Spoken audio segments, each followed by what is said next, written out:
कल हमने किसके बारे में चर्चा कर ली थी? इंट्रोडक्शन के बारे में। अब इसके आगे का जो पार्ट है वो हम आज के सेशन में हम कवर करेंगे। टाइटल आज का है हमारा वर्नर्स थ्योरी। वर्नर्स नामक एक वैज्ञानिक था जिसने कोऑर्डिनेशन कंपाउंड के एरिया में काम किया और अपनी एक थ्योरी पोस्टुलेट करी है। तो वर्नर इसका जो टाइम पीरियड रहा वो 1866 से 1990 तक का टाइम पीरियड रहा और इसने 1893 के अंदर अपनी जो थ्योरी है वो प्रस्तावित की थी और उसने क्या बोला था? Werner's coordination theory was the first successful attempt to explain bonding in coordination compound. इसने सबसे पहले कोऑर्डिनेशन कंपाउंड के अंदर बॉन्डिंग को बताने का सक्सेसफुल प्रयास किया था। कल के सेशन में हमने देखा था एक सिंपल साल्ट होते हैं, सिंगल बॉन्ड होता है, डबल साल्ट होते हैं, वंडरवॉल बॉन्ड होता है और एक हो जाता है हमारा कॉम्प्लेक्स साल्ट। अब कॉम्प्लेक्स में कुछ अलग ही टाइप का स्ट्रक्चर और बॉन्डिंग होता है और उसको समझाने का पहला प्रयास किसने किया है? अल्फ्रेड वर्नर नामक वैज्ञानिक ने successfully proposed by Alfred Werner explained the structure of coordination compounds distinguished between different type of valency। इसने साथ ही साथ अलग अलग टाइप के बारे वैलेंसी के बारे में इसने यहाँ पे डिस्कस किया है। ठीक है,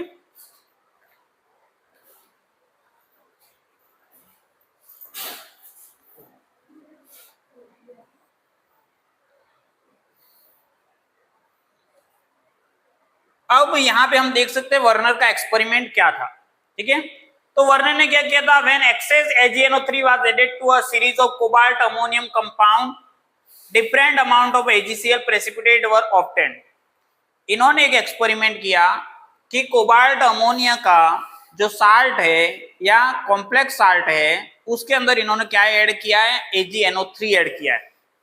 AgNO3 एक लिक्विड है, उसको उसमें ऐड किया है कॉम्प्लेक्स साल्ट के अंदर। तो उसको क्या वेरिएशन देखने को मिले उस एक्सपेरिमेंट के बाद में और उसके बाद में उसने क्या कंक्लूजन निकाले वो हम जानने वाले हैं। ठीक है, तो सबसे पहले these observation help Werner understand. अब उसकी ये जो कंक्लूजन है या ये जो ऑब्जर्वेशन है वो हमको इसको थ्योरी को अंडरस्टैंड करने में मदद करेंगे। सबसे पहले which chloride ions are ionisable. इसमें कौन सा क्लोराइड आयन है जो आयोनाइजेबल होगा? Which chloride ions are non ionisable, कौन नॉन आयोनाइजेबल है? और the structure of coordination compound. ये तीन फैक्ट जो हैं वो हमको समझने में मदद मिलेगी इस एक्सपेरिमेंट से। कौन सा एक्सपेरिमेंट है? कॉम्प्लेक्स साल्ट लिया है कोबाल्ट और अमोनिया का और उसमें क्या ऐड किया है? AgNO3 सॉल्यूशन ऐड किया है। अब उसके अकॉर्डिंग आगे क्या कंक्लूजन निकलता है इसके बेस पे हमें ये थ्री फैक्ट क्लियर होंगे कि कौन सा क्लोराइड आयोनाइजेबल, आयन मतलब वो सॉल्यूशन में टूट जाएगा, आयंस बनाएगा। नॉन आयोनाइजेबल का मतलब वो अंदर टूटेगा नहीं। ठीक है, और उसका स्ट्रक्चर कैसा है? कॉम्प्लेक्स आयन का स्ट्रक्चर थोड़ा सा अलग टाइप का होता है, सिंपल और डबल से हट करके, तो वो देखना। तो cobalt ammonium compound, excess AgNO3 solution और इन दोनों के कारण से एक प्रेसिपिटेट बनेगा। प्रेसिपिटेट का नाम हो जाएगा आपका AgCl। ठीक है, अब ये वेरिएबल अमाउंट में बनेगा, वो डिपेंड करेगा सिनेरियो के ऊपर। This simple experiment lead to a revolutionary theory in coordination compound. इस सिंपल एक्सपेरिमेंट से आगे काफी कुछ जानने को मिलेगा।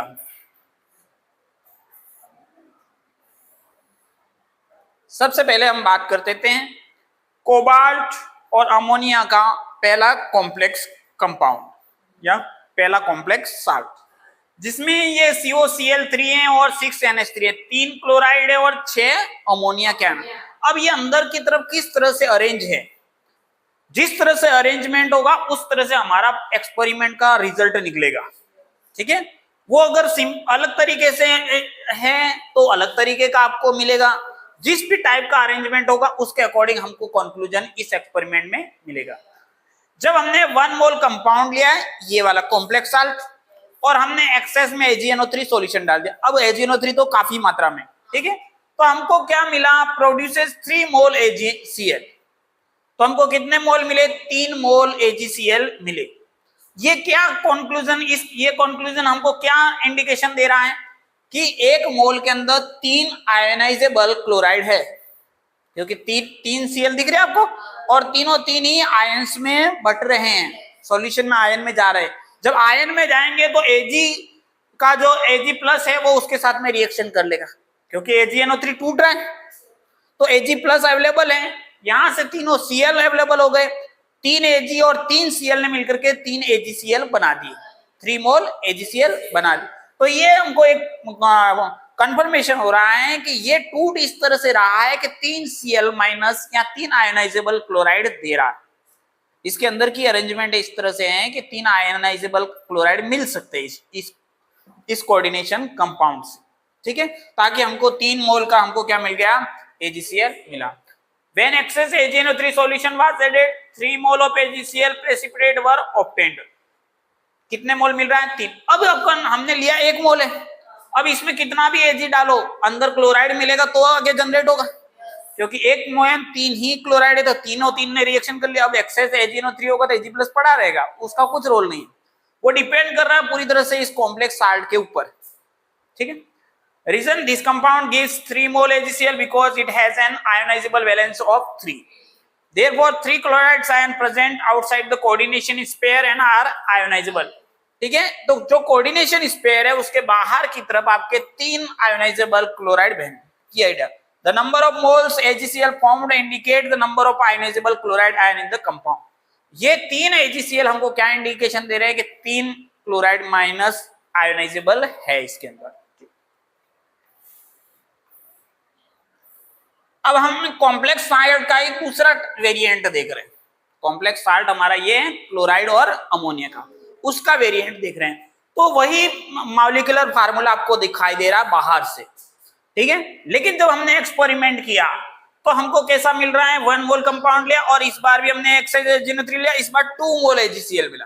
कितने मोल मिला, 2 मोल। हमें यहाँ पर दिखाई दे रहा है 3 क्लोराइड दिखाई दे रहे और दिखने में ऐसा लग रहा है कि 3 AgCl बनना चाहिए था, लेकिन बना कितना है, 2, ठीक है। तो 2 बना है, इसका मतलब इसके अंदर की बॉन्डिंग या इसके अंदर के अरेंजमेंट में कुछ अलग तरीके का सिनेरियो होगा, ठीक है, ये इस बात का कंफर्मेशन दे रहा है। When excess AgNO3 solution was added, 2 mole of AgCl precipitate were obtained. Reason this compound gives 2 mole AgCl because it has an ionizable valence of 2. इसका मतलब इसके अंदर 2 ही क्लोराइड ऐसे हैं जो आयोनाइज हो सकते हैं, एक नहीं हो सकता। वो एक इस तरह से बॉन्डेड है कि वो बाहर नहीं निकल पा रहा है, ठीक है। Therefore, 2 chloride ions are present outside the coordination sphere and are ionizable. The more AgCl formed, the greater the number of ionizable chloride. ठीक है, कल मैंने इंट्रोडक्शन में आपको कोऑर्डिनेशन स्फीयर और या बोल सकते हैं कॉम्प्लेक्स आयन और काउंटर आयन के बारे में इंफॉर्मेशन दी थी, ठीक है। तो कोऑर्डिनेशन स्फीयर या काउंटर कॉम्प्लेक्स आयन का जो पार्ट बन जाता है वो आयोनाइजेबल नहीं रहता। तो ये जो एक क्लोराइड है वो कॉम्प्लेक्स आयन या कोऑर्डिनेशन स्फीयर का पार्ट बन चुका है और 2 क्या है, काउंटर आयन के तौर पे प्रेजेंट है। अब हम तीसरे वेरिएंट की ओर जा रहे हैं। आपको दिखाई दे रहा है यहाँ पे 3 ही क्लोराइड है, इसके बाद भी पहले में हमको 3 क्लोराइड मिले, दूसरे में 2 मिले, अब तीसरे में हमको केवल 1 ही क्लोरीन मिल रहा है। 1 मोल AgCl अवेलेबल है, ठीक है। AgNO3 हमने एक्सेस में लिया, 1 मोल ये लिया, 1 मोल हमको AgCl मिला। ये ग्रीन टाइप का कंपाउंड होता है, कॉम्प्लेक्स साल्ट कैसा है, ग्रीन टाइप का, ठीक है। When excess AgNO3 solution was added, 1 mole of AgCl precipitate was obtained. This compound gives 1 mole AgCl because it has an ionizable valence of 1. केवल एक ही ionizable valence है। Conclusion क्या निकल रहा है? Therefore, 1 chloride ion is present outside the coordination sphere and is ionizable. इसका मतलब यह है कि coordination sphere या complex ion के बाहर की तरफ आपका एक ही क्लोरीन प्रेजेंट है। अगर आपको कोऑर्डिनेशन स्फीयर और कॉम्प्लेक्स आयन नहीं समझ में आ रहा है तो कल का प्रीवियस डे का वीडियो आप जरूर देख ले ताकि तुमको अच्छे से समझ में आ जाए। Key idea, number of moles of AgCl formed, number of ionisation chloride present outside the coordination sphere. कितना AgCl फॉर्म होगा तो वो डिपेंड करेगा आयोनाइजेशन क्लोराइड कितना। नेक्स्ट हमारा वेरिएंट है, नया कंपाउंड हो जाएगा 4थे नंबर का, वही 3 क्लोराइड नजर आ रहे हैं, लेकिन यहां पर आप देखोगे तो अमोनिया बदल रहा है, ठीक है, कोई दिक्कत नहीं। इसका जो सॉल्यूशन का कलर है वायलेट है। 1 मोल ने एक्सेस AgNO3 के साथ रिएक्शन करी और 1 ही मोल AgCl बनाया, ठीक है। तो हमारा 1 मोल AgCl प्रेसिपिटेट बना है हमारा ऑब्जर्वेशन क्या आ रहा है, when excess AgNO3 solution was added 1 mole of AgCl precipitate was obtained. ये मतलब क्या इंडिकेशन दे रहा है, 1 मोल AgCl बना, मतलब ये बता रहा है कि अंदर एक ही क्लोरीन अवेलेबल है, एक ही क्लोरीन अवेलेबल है जो ब्रेक होकर के सॉल्यूशन में घूम रहा है, और उस एक क्लोरीन के साथ में एक Ag+ रिएक्शन कर लेगा, बाकी सारे Ag+ घूमते रहेंगे, क्योंकि Ag तो बहुत है एक्सेस में, समझ गए। तो इसी कारण से हमको 1 मोल AgCl मिला। Reason this compound gives 1 mole AgCl because it has an ionisable valence of 1। Conclusion, therefore 1 chloride is present outside the coordination sphere and is ionizable. Color of the solution obtained is violet। ये same compound है, पहले भी एक मिला था, इस बार भी एक मिला, लेकिन पहले वाला कंपाउंड अलग है, ये वाला कंपाउंड, पहले वाला ग्रीन कलर का था, ये वायलेट कलर। अब हम यार ऑब्जर्वेशन जो भी लिए थे उनको एक जगह पे लेकर आते हैं, सारे ऑब्जर्वेशन को एक एक्साइ कर रहे हैं, ठीक है। तो आप देखोगे सबसे पहले वाले में 3 थे, येलो कलर दे रहा था, 3 मोल AgCl दिए, ये मतलब ये इंडिकेशन दे रहा है कि यहाँ पे 3 Cl अवेलेबल है, सॉल्यूशन में फ्री है। सेकंड वाले में हमको पर्पल कलर का सॉल्यूशन है, फार्मूला मॉलिक्यूलर फार्मूला बाहर से देखने के ऊपर अंदर 3 दिखाई दे रहे हैं, लेकिन तीनों होते नहीं है, ठीक है। यहाँ पर आप देखोगे तो केवल 2 ही क्लोरीन अवेलेबल हो पा रहे हैं और 2 मोल AgCl बन रहा है, सॉल्यूशन का कलर पर्पल आ रहा है। थर्ड वाले में भी 3 क्लोरीन दिखाई दे रहे हैं, लेकिन मिल कितना रहा है, 1, और आपको ग्रीन कलर का सॉल्यूशन नजर आ रहा है। फोर्थ वाले में भी आपके 3 दिखाई दे रहा है, मिल कितना रहा है, 1, और कलर का सॉल्यूशन क्या हो गया, वॉयलेट, ठीक है। तो यहाँ पर आपको येलो मिला, फिर पर्पल, फिर ग्रीन, और फिर लास्ट में वॉयलेट कलर आपको देखने को मिल रहा है, ठीक है।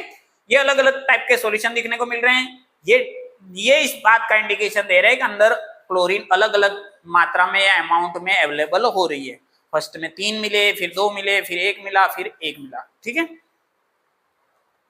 The number of mole AgCl formed correspond to the number of ionizable chloride. Chloride ion inside the coordination sphere do not give AgCl. जो क्लोराइड कोऑर्डिनेशन स्फीयर के अंदर चला जाएगा वो प्रेसिपिटेट नहीं देगा। These have Werner proposed his theory of coordination compound. These indicate the existence of a different coordination compound. The observation suggests that atoms or groups inside the coordination sphere behave as a single unit and do not dissociate.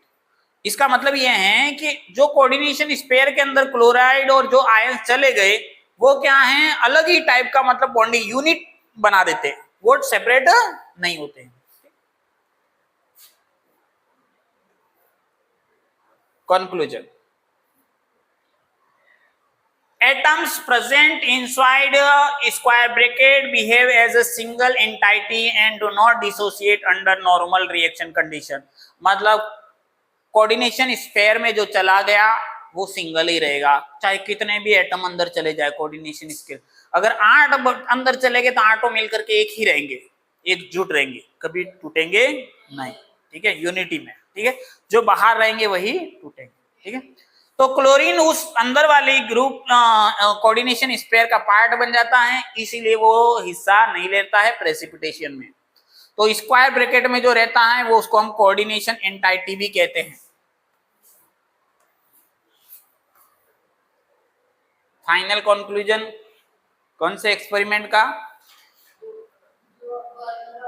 Werner theory का। Werner एक वैज्ञानिक था जिसने इसके ऊपर काम किया था और उसने समझाने का प्रयास किया था कि अंदर कोऑर्डिनेशन कंपाउंड के अंदर एटम्स का अरेंजमेंट किस तरीके का हो सकता है, ठीक है, अंदर किस टाइप की व्यवस्था हो सकती है। सबसे पहले पहला वाला फार्मूला है जिसकी व्यवस्था कुछ इस तरह से होनी चाहिए, उसका कहना था, ठीक है। ये बोल रहा है कि ये कोऑर्डिनेशन जो स्फीयर है ये स्क्वायर ब्रैकेट के अंदर है, वो तीनों 3 क्लोराइड बाहर है, इसलिए तीनों 3 क्या आयोनाइजेबल है। जो फर्स्ट वाला हमारा कंपाउंड था या फर्स्ट वाला जो वेरिएंट था उसकी व्यवस्था में 3 AgCl बन रहे थे, और इसलिए ये बता रहा है कि वो तीनों 3 ब्रैकेट के बाहर होने चाहिए, तभी वो तीनों 3 आप फ्रीली मूव कर सकते हैं और 3 AgCl बना सकते हैं, क्योंकि वो एक भी कोऑर्डिनेशन स्फीयर का पार्ट नहीं थे या कॉम्प्लेक्स आयन का पार्ट नहीं थे, ठीक है। तो हमारा जो इलेक्ट्रोलाइट टाइप बन रहा है वो क्या बन रहा है, 1:3। तो 1 तो क्या हो गया, ये कोऑर्डिनेशन 1 है, और 3 क्या हो गए काउंटर आयन या उसके बाहर वाले तीनों, तो 1:3 का हमको रिजल्ट मिला है। कौन से वाले वेरिएंट में? सबसे फर्स्ट वाले में, ठीक है। सेकंड पर्पल की बात करते हैं, वहां पर भी 3 क्लोरीन है, देखो 2 एयर है और 1 ये रहा। जब बाहर अपन ने पहले मॉलिक्यूलर फार्मूला लिखा था तो 3Cl3 लिखा था, लेकिन अंदर का अरेंजमेंट यहां पर आपको नजर आ रहा है। बाहर तो सब एक जैसे दिखाई देते, 3 क्लोरीन इधर थे, 3 क्लोरीन इधर थे, 3 क्लोरीन इधर थे, तीनों क्लोरीन यहाँ पे थे, लेकिन अब अंदर की अरेंजमेंट कुछ इस तरीके का है कि आपको 2 क्लोरीन आपको फ्रीली अवेलेबल है और एक क्या है वो अंदर की एंटाइटी का हिस्सा बन गया है। अब अंदर वाले हमेशा क्या रहते हैं? एक ही रहते हैं, वो हमेशा मुट्ठी भर करके बने हुए रहते हैं, वो टूटती नहीं है उनकी यूनिटी, ठीक है। तो ये आपका यूनिट में रहेगा और ये 2 क्लोरीन आपको अवेलेबल होंगे, आपका 2 AgCl का प्रेसिपिटेशन बनेगा, जो इसका रेशो बनेगा 1:2 बनेगा। 1 तो आपका किसका हो गया? कोऑर्डिनेशन स्पेयर का, और 2 किसका हो गया? काउंटर आयन का, ठीक है। ये काउंटर आयन होता है, ये कोऑर्डिनेशन स्पेयर होता है, कल के वीडियो में मैंने बता रखा है, ठीक है। नेक्स्ट थर्ड वाला में देखोगे तो COCl2 NH3, इसमें देखो 2 क्लोरीन जो हैं कोऑर्डिनेशन स्पेयर का पार्ट बन गए हैं और एक अवेलेबल है फ्री के लिए, इसलिए हमारे को क्या मिलेगा? 1 AgCl मिलेगा या 1 मोल AgCl मिलेगा, रेशियो बन जाएगा 1:1। नेक्स्ट वॉयलेट कलर का है, इसमें भी आप देखोगे केवल 1 क्लोरीन अवेलेबल है, बाकी 2 बन गए हैं किसके हिस्सा? कोऑर्डिनेशन स्पेयर का, और कोऑर्डिनेशन स्पेयर हमेशा यूनिटी में रहता है, वो कभी ब्रेकडाउन नहीं हो सकता है, तो इसका भी फार्मूला आपका बन गया 1:1। Atoms inside square bracket do not dissociate, इस ब्रैकेट के अंदर जो रहेगा वो कभी डिसोसिएट नहीं होगा।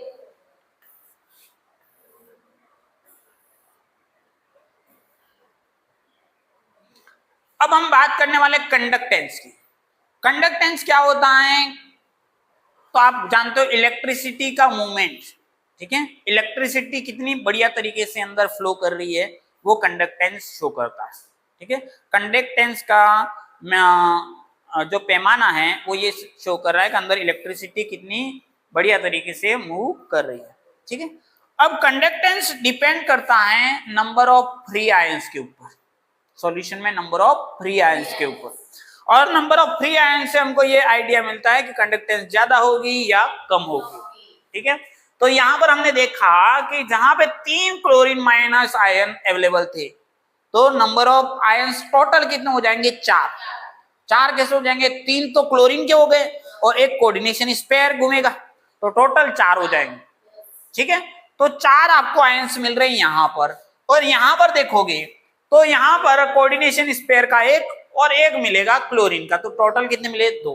तो सीधा सीधा गणित दिखाई दे रहा है कि यहाँ पर हायर क्या रहेगी? हाईएस्ट कंडक्टेंस रहेगी, और यहाँ पर क्या रहेगी? लोएस्ट कंडक्टेंस रहेगी, और बीच वाले रहेंगे वो मीडियम में रहेंगे, मॉडरेट कंडीशन में, ठीक है। तो ये कंडक्टेंस ज्यादा होने के पीछे का लॉजिक आपको बता दिया गया है, क्योंकि नंबर ऑफ आयंस ज्यादा है, नंबर ऑफ आयंस डिपेंड करते हैं कंडक्टेंस को बढ़ाने में, ठीक है। बिल्कुल, conductance decreases as the number of free ions decreases. The conductance of a solution depend on the number of free ions produced when the compound dissolve in water.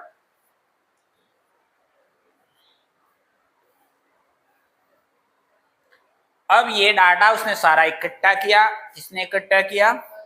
Werner.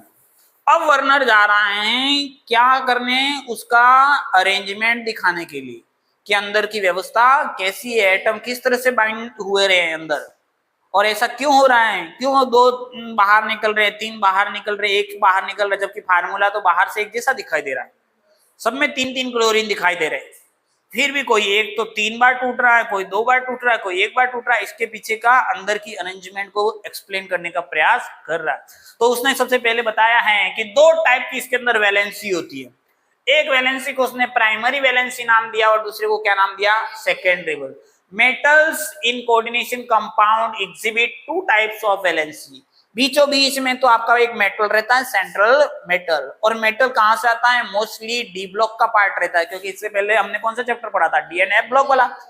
जो transition metal थे वो हमारा यहाँ पे हिस्सेदारी ले रहे थे कॉम्प्लेक्स साल्ट को बनाने में, ठीक है। तो मेटल 2 टाइप की वैलेंसी एग्जिबिट करेगा, प्राइमरी वैलेंसी और सेकेंडरी, ठीक है।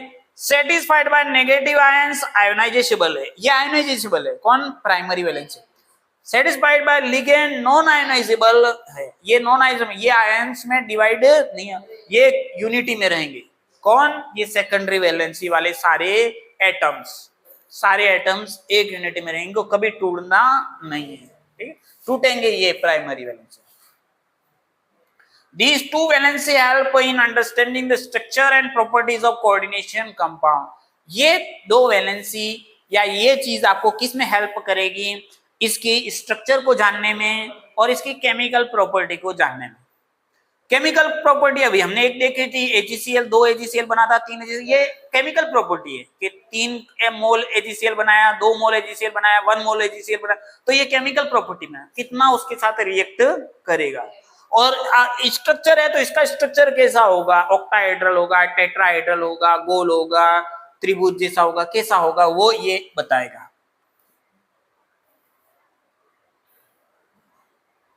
सबसे पहले बात करेंगे प्राइमरी वैलेंसी के बारे में, ठीक है। प्राइमरी वैलेंसी के कौन कौन से इफेक्ट हैं? एक तो नॉर्मली आयोनाइजेबल है, मतलब आयंस में टूटेगा ही टूटेगा primary.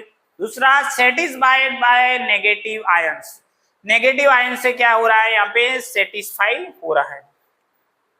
And third equal to oxidation state, और ये क्या है? इसका जो ऑक्सीडेशन स्टेट होता है किसका? मेटल का, या फिर इस कॉम्प्लेक्स का ओवरऑल नेट जो आ रहा है, ये जो कॉम्प्लेक्स का नेट जो आ रहा है ऑक्सीडेशन नंबर, उससे क्या होगा? ये सेटिस्फाई होगा, ठीक है। और ये जो प्राइमरी वैलेंसी है वो किससे सेटिस्फाई हो रही है? आपकी नेगेटिव, क्योंकि मेटल के ऊपर पॉजिटिव चार्ज, तो मेटल नॉर्मली पॉजिटिव ही रहता है, ठीक है, क्योंकि इलेक्ट्रॉन डोनेट करने की टेंडेंसी रखता है पॉजिटिव। तो ये जो प्राइमरी वैलेंसी है वो नेगेटिव आयन से क्या होगी? सेटिस्फाई होगी। यहां पर आपको प्राइमरी वैलेंसी कितनी दिखाई दे रही है? 2, ठीक है। और ये सारा क्या है? कोऑर्डिनेशन स्पेयर है जो स्क्वायर ब्रैकेट के अंदर है। हाँ, primary valency oxidation equal to oxidation state, जितना ऑक्सीडेशन स्टेट होगा उतना ही primary valency. Primary valency is satisfied by the ions present outside the coordination sphere and is ionizable. ये कहाँ रहेगी? आउटसाइड द स्पेयर रहेगा, ठीक है। The coordination spare and is ionisable.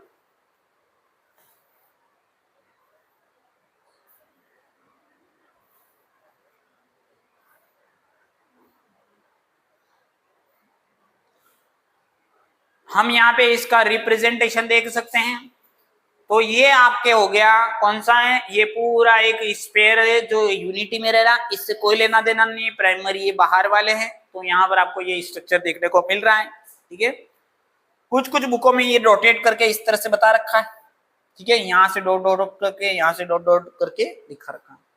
Coordination sphere, ये सेकेंडरी वैलेंसी हो गया, ये प्राइमरी वैलेंसी हो गया। ये फार्मूला है MnH2 का 6 ब्रैकेट वाला है, वो सेकेंडरी वैलेंसी का हिस्सा है। बाहर वाला जो है काउंटर आयन वो किसका है? प्राइमरी वैलेंसी का हिस्सा है। Chloride ions are outside the coordination sphere, they are ionizable and dissociate in solution. These ions satisfy the primary valency of manganese +2. Manganese क्या है यहाँ पर? Central metal. Primary valency is satisfied by outside the coordination sphere and is responsible for ionizable nature of the compound.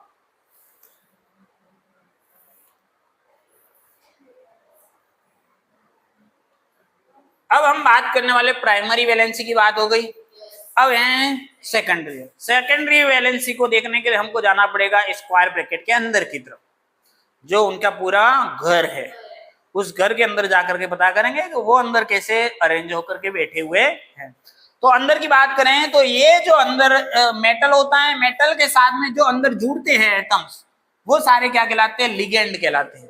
और ligand क्या है? Plus भी हो सकते हैं, माइनस भी हो सकते हैं और न्यूट्रल भी हो सकते हैं, हमने कल चर्चा कर ली थी। तो ये जो सेकेंडरी वैलेंसी का पार्ट जो बनते हैं, जो मेटल के साथ जुड़ते हैं, वो सारे क्या कहलाते हैं? लिगेंड कहलाते हैं। क्या कहलाते हैं? लिगेंड। और ये आयोनाइजेबल नहीं है, ये आयोनाइजेबल नहीं है, नॉन आयोनाइजेबल है, ठीक है। Satisfy by ligand. ये जो सेकेंडरी वैलेंसी है वो किससे सेटिस्फाइड हो रही है? लिगेंड से। और प्राइमरी वैलेंसी किससे सेटिस्फाइड हो रही थी? आयन से या काउंटर आयन से कह सकते हो, ठीक है। Equal to coordinate number. अब ये कोऑर्डिनेट नंबर आएगा, एक कोऑर्डिनेट नंबर क्या होगा कि ये जो इसकी सेकेंडरी वैलेंसी को बताएगा, जितनी सेकेंडरी वैलेंसी होगी उतना ही उसका कोऑर्डिनेशन नंबर होगा। यहां पर आपको देख करके कितना नजर आ रहा है, इसका कोऑर्डिनेशन नंबर कितना होगा, कितने जुड़े हुए हैं, 8 जुड़े हुए हैं, तो 8 इसकी क्या होगी, कोऑर्डिनेशन नंबर होगा। जितने सेकेंडरी वैलेंसी होगी उतना ही उसका क्या हो जाएगा, coordination number. Equal to coordination number fixed for a given metal ion, और जो एक मेटल आयन आपको दे रखा है उसके लिए क्या हो जाएगा, फिक्स हो जाएगा। secondary valence is non-ionizable and is satisfied by ligand, it is equal to the coordination number। secondary valency कितनी होगी, जितना उसका कोऑर्डिनेशन नंबर होगा। ठीक है, तो ये कुल मिला के बता रहा है लिगैंड और मेटल के बीच में कितने बॉन्ड बनेंगे, तो वो जितने कोऑर्डिनेशन नंबर होगा उतने ही क्या बनेंगे, बॉन्ड बनेंगे। ठीक है, और कोऑर्डिनेशन नंबर आपका किससे बराबर होगा, सेकेंडरी वैलेंसी के बराबर होगा। अब अरेंजमेंट कुछ इस टाइप से होता है और स्ट्रक्चर कुछ नजर इस तरह से आता है। अंदर का मेटल है, लिगेंड है, कुछ इस तरह से क्या हो रहे हैं, आपका कॉन्फ़िगरेशन बन रहा है, ओरिएंट हो रहे हैं। ठीक है, ये दो आपको आगे की तरफ नजर आ रहे हैं, ये नीचे की तरफ जा रहा है, ये पार्शियल में जा रहा है, ये ऊपर की तरफ जा रहा है। ठीक है, group attached through secondary valency possesses a character special arrangement called coordination polyhedra. ये जो इस तरीके का उनका एक अरेंजमेंट बन रहा है 3D में, 3D में एटम्स का अरेंजमेंट बन रहा है, वो क्या कहलाता है, कोऑर्डिनेशन पॉलीहेड्रा कहलाता है। क्या कहलाता है, coordination polyhedra are formed by the special arrangement of ligand around the central metal atom.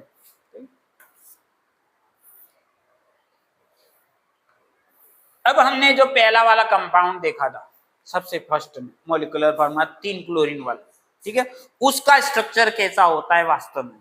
ठीक है, पहले तो हमने क्या खाली एक फार्मूला लिखा था COCl3.6NH3, अंदर किस तरह से अरेंजमेंट थे वो नहीं बताया था, हमने केवल प्रैक्टिकल देखा था कि इसमें 3 AgCl बन रहा है। अब यहाँ पर उसका पूरा स्ट्रक्चर आपको नजर आएगा, तो यहाँ पर आप देखोगे COCl3.6NH3 था, COCl3 6NH3, तो 6 ONH3 यहाँ पे जुड़े, 6 NH3 यहाँ पे जुड़े, किसमें, सेकेंडरी वैलेंसी, और 3 क्लोरीन कहाँ जुड़े हैं, बाहर के। ठीक है, और इस तरीके का आपको स्पेयर नजर आएगा, अरेंजमेंट नजर आएगा, जिसको पॉलीहेड्रा कहेंगे। ठीक है, तो इसको हम स्ट्रक्चर जो है ये ऑक्टाहेड्रल स्ट्रक्चर कहलाता है। क्या कहलाता है, ऑक्टाहेड्रल। ऑक्टाहेड्रल कैसे कहलाता है ये आपका, तो आप देखोगे इस तरह से एक चौकोर बन रहा है, ऊपर भी नीचे भी, इस तरह से आप मिलान कर दोगे सारे बिंदुओं को तो आपको ऑक्टाहेड्रल मिलेगा। तो कैसे बनेगा ऑक्टाहेड्रल,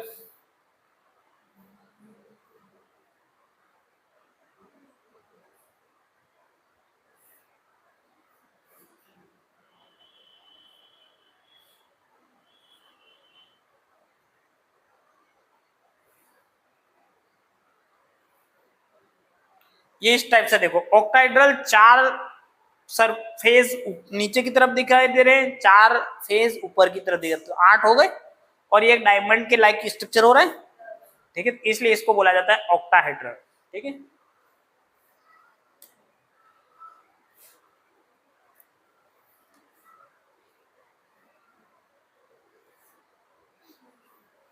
तो कोऑर्डिनेशन नंबर आपको कितना नजर आ रहा है, 6। तो आप देख रहे हो मेटल के साथ में कितने बॉन्ड बन रहे हैं, जितने बॉन्ड बन रहे हैं उतनी ही उसके क्या हो गई वैलेंसी,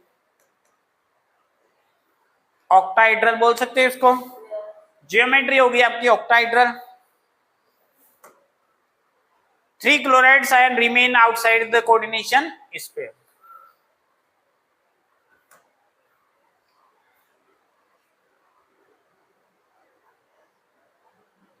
ये तुम सीक्वेंस बीच में से तोड़ दोगे तो समझ में नहीं आएगा, सीक्वेंस लगातार आपको चलाते रहना पड़ेगा बराबर तरीके से, बहुत दिक्कतें आएंगी तुमको, दिक्कत आ रही होगी समझ में, कल वाला पढ़ा होता तो थोड़ा सा मदद मिलती है। The complex ion CONH3(6+3) behaves as a single entity।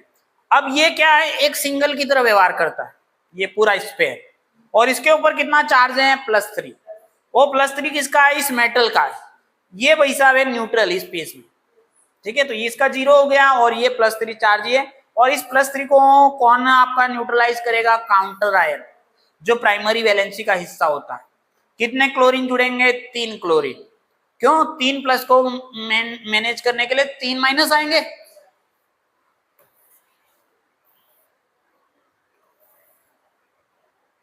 अब सेकंड वेरिएंट की तरफ जाते हैं। 3 क्लोरीन बाहर थे, उसमें से 1 क्लोरीन अंदर चला गया, कहां पे, स्क्वायर ब्रैकेट के अंदर। स्क्वायर ब्रैकेट में जाते ही वो कोऑर्डिनेशन स्फीयर का हिस्सा बन गया, वो यूनिटी रहेगा, उसका बाहर वाले से कोई लेना देना नहीं, वो मना करेगा अब मैं तेरे हिस्से में नहीं हूं, मेरा पक्ष अब मैंने बदल दिया है। ठीक है, अब ये भाई साहब यहां पर आ गए। अब जब यहां पे जुड़ जाते हैं, इसके बाद ये किधर भी व्यवहार नहीं करते, फिर इनका अलग ही ग्रुप रहता है। ठीक है, तो यहाँ पे जुड़ गए, तो ये आपको दिखाई दे रहा है ऑक्टाहेड्रल। ऑक्टाहेड्रल दिखाई दे रहा है, देखो। ठीक है, 4 आपका फेज ऊपर दिखाई दे रहे हैं, 4 आपका नीचे दिखाई दे रहा है, और एक डायमंड लाइक स्ट्रक्चर आपको नजर आ रही है, जिसको ऑक्टाहेड्रल कहते हैं। और 2 बाहर की तरफ को क्या नजर आ रहा है आपको, क्लोरीन। इसके ऊपर कौन सा चार्ज आ रहा है, +2। अब +2 क्यों आया वो भी देखो, यहाँ पे कितना था, +3, एक माइनस इसका, तो +3 - 1, तो कितना बचा, प्लस का 2, +2 इधर रहा, और ये 1 chloride ion enter the coordination in sphere, 2 chloride ion remain outside the coordination sphere, an complex ion CONH3 5+2, और यहाँ पर आपके 2 क्लोरीन जुड़ गए। 1 chloride ion is inside the coordination spare, 2 chloride ion outside.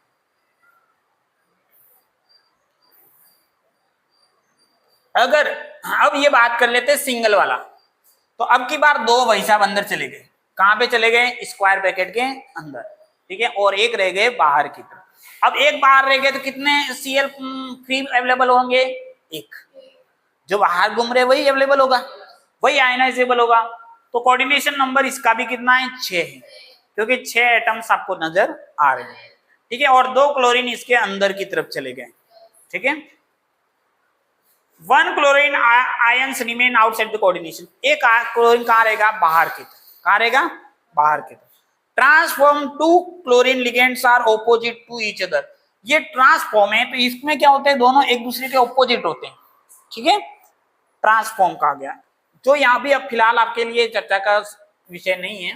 Next में अपन इसके बारे में, सीस और ट्रांस के बारे में डिटेल देखेंगे।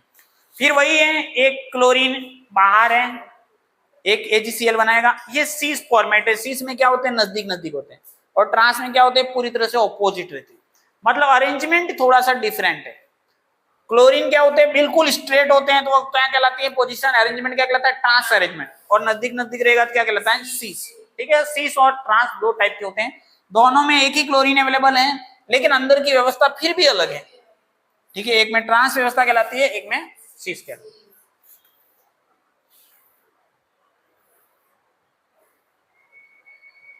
यहाँ पे हमारे पास में डिफरेंस करना है, किसमें, प्राइमरी वैलेंसी और सेकेंडरी वैलेंसी। चर्चा कर ली हमने प्राइमरी वैलेंसी और सेकेंडरी वैलेंसी के बारे में डिटेल में, अब इसको समराइज कर रहे हैं एक जगह पे। ठीक है, बिल्कुल आपको सारी जानकारी ऑलरेडी है। प्राइमरी वैलेंसी आयोनाइजेबल होती हैं, ये नॉन आयोनाइजेबल है। यहाँ पे नॉन डायरेक्शनल होती हैं, यहाँ पे डायरेक्शनल। डायरेक्शनल है इसीलिए उसके अंदर क्या बन रहा था, ऑक्टाहेड्रल बन रहा था। अगर नॉन डायरेक्शनल होती तो किधर भी घूम जाता। ठीक है, इक्वल टू ऑक्सीडेशन स्टेट, ये जो आपका कॉम्प्लेक्स आयन के ऊपर ऑक्सीडेशन स्टेट आ रहा है उसके इक्वल रहे। इक्वल टू कोऑर्डिनेशन नंबर, अंदर कितने बॉन्ड बन रहे हैं उस इंटाइटी के अंदर, कौन सी इंटाइटी, कोऑर्डिनेशन इंटाइटी के अंदर कितने बॉन्ड बनेंगे, वो क्या कहलाती है, सेकेंडरी वैलेंसी के इक्विवेलेंट रहते हैं, और वही सेकेंडरी वैलेंसी कोऑर्डिनेशन नंबर के नाम से जानी जाती है। ठीक है, सेटिस्फाई बाय एनायंस, ये हमेशा किससे सेटिस्फाई हो रही है, एनायंस, जबकि ये सेटिस्फाई बाय लिगेंड, और लिगेंड क्या होते हैं, पॉजिटिव भी हो सकते हैं, नेगेटिव भी हो सकते हैं, और न्यूट्रल भी हो सकते हैं।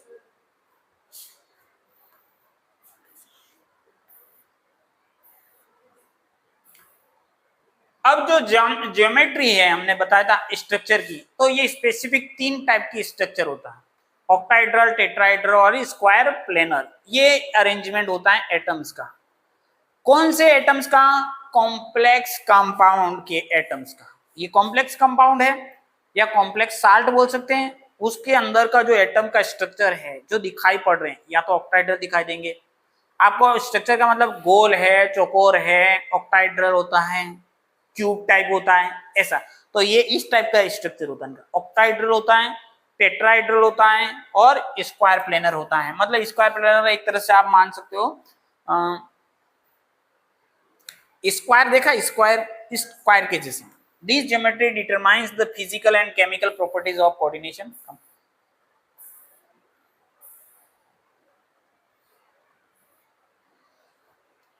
नेक्स्ट है कोऑर्डिनेशन नंबर। बिल्कुल आपको कोऑर्डिनेशन नंबर मैंने बताया है सेकेंडरी वैलेंस के बराबर होता है।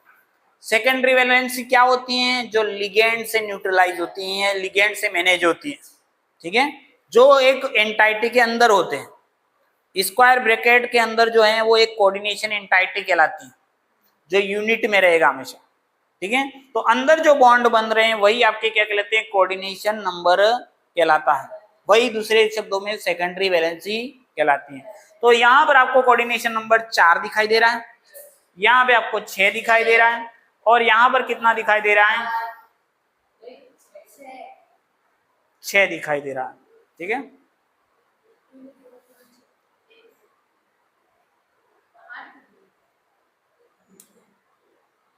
यहाँ पे 4 है, यहाँ पे 6 है और यहाँ पर 8 है। 2 इसके नीचे पीछे की तरफ ओवरलैप हो गए होंगे कोऑर्डिनेशन नंबर, ठीक है।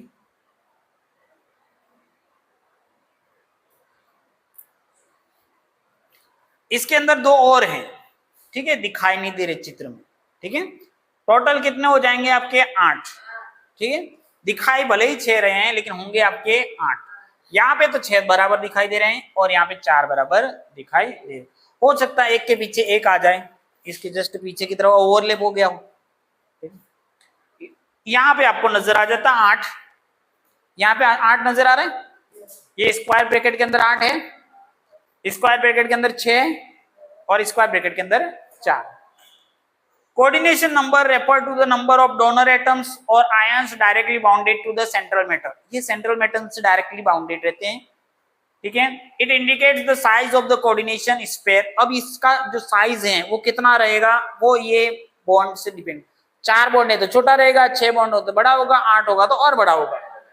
Common coordination numbers are 2, 4, 6, 8 and 12. The coordination number equals to number of donor atoms or ion directly attached to the central metals atom.